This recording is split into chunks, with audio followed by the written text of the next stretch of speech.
First question is about the current status of the campaign. Yeah. What's happening and what are the plans for the future? Okay. Well, effectively, year one, we launched the idea of the campaign of the two worlds, the meerkat world and the market world. And year one was all about establishing this dilemma that our hero, Alexander Orlov, had. And it was all about him explaining the difference between his meerkat comparison site and the market car insurance site. And that was what year one was all about. Year two, we created a film, a trilogy that you can find online. And the trilogy goes back to his history. And so if year one was about his dilemma, this conundrum, year two is all about his his plea, his deep plea. And he goes back and he talks to you about all the things that he went through in order to get to where he was, in order to get to Russia, in order to set up this meerkat comparison website. And you still go to him looking for cheap car insurance, and he's at a loss of words. So he has crossed deserts, he's fought armies, he's set up a shop, he's done all this sort of stuff, and you can view the trilogy online. So that's year two. And year three, again, I can't give too much away because it's quite confidential, but we have his autobiography that you can buy on Amazon. You can pre-order it, and you can, yeah, that's probably as much as I can say because we're in the planning stage of year three. But in terms of a property, he is not just a mascot, because there is that tension between him and the brand.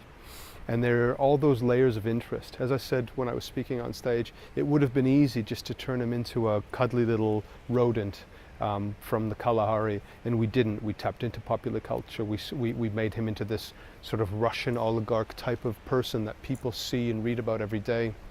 We created a world around him, his IT assistant, Sergey, the mansion that he lives in, the car that he gets driven in, all this sort of stuff. And there are all these layers and layers and layers that we have yet to exploit. So I don't think it's just a one-off. I think it's got much more than anyone has seen to date.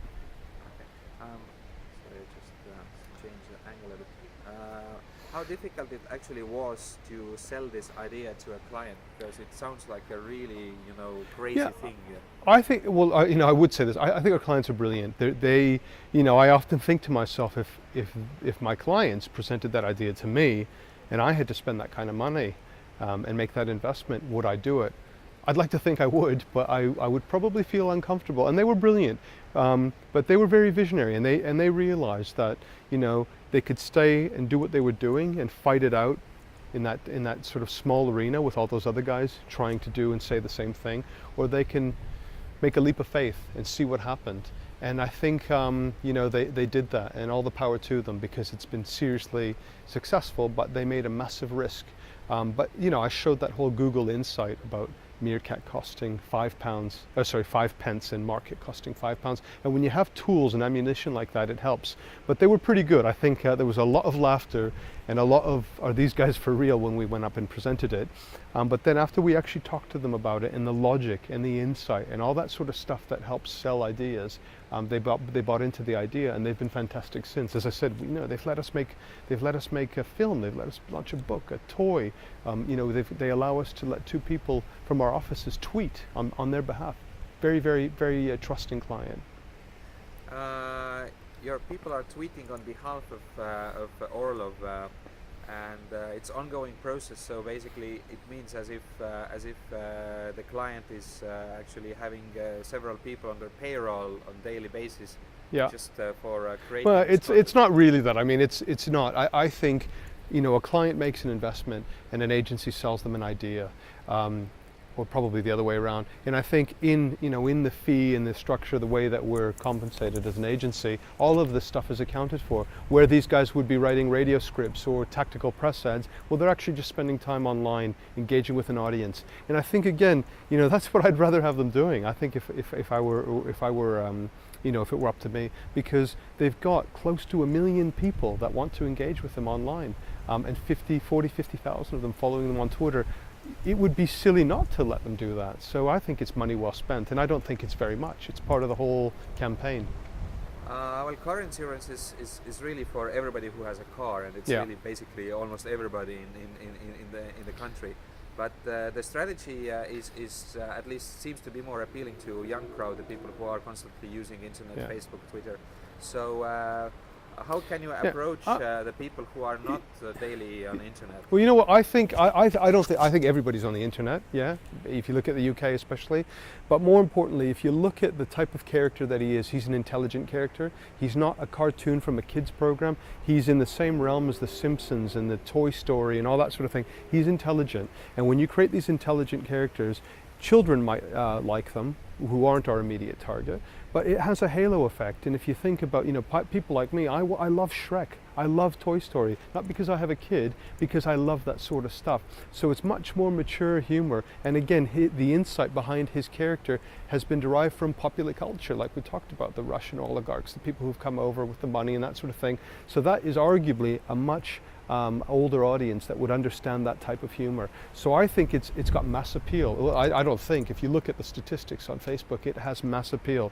And if your kids are quoting him and all that sort of thing, and the parents are buying insurance from the company that he is effectively behind, I think it's win-win for everybody.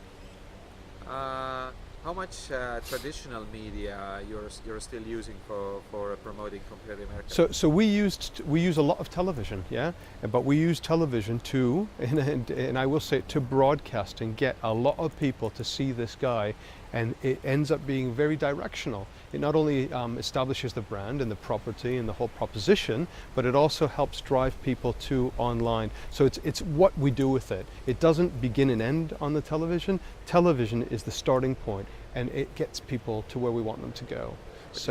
But you still need television as a really truly mass medium in order to boost this kind of virality.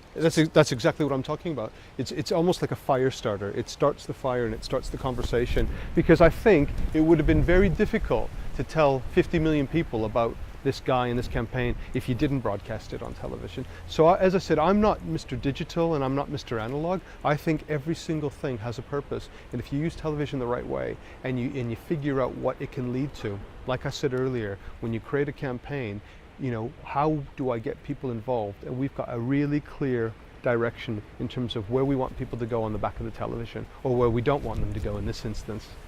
If you create a campaign that is supposed to have a viral effect, is there any way to predict how big it will be? I mean, no, and this is one of the questions we were asked in the early days when we presented it. Do you think this thing's going to take off? Do you think this is going to be big? I think it's very difficult because, people talk about viral films, and viral is an ambition. Yeah, to go viral is an ambition, and everybody wants that ambition. And I think all you can do is you can tap into, like I said, trends and popular culture, and you can look at, when we launched this campaign, we kind of felt the world was feeling a bit gloomy, recession, credit crunch, tightening of belts, all that sort of stuff. And we kind of thought, what? The last thing somebody wants to hear and see when they go home and they sit down on the sofa, some guy yelling at them about how much money they can save. That's all bullshit. I don't want to do that anymore. What if this guy with a funny voice and a funny outfit and a funny face, and he wasn't a human and he was an animal and he lived in this funny world, told you the opposite? He said, you know what, I'm going to acknowledge what all these guys are telling you, and I'm going to tell you the opposite. I'm going to tell you, don't bother me, leave me alone, leave me alone. If you want insurance, go to those guys. I'm the meerkat guy. Come to me to compare meerkats. That's funny, it's light and entertaining, and that's what it was all about. Great, thanks.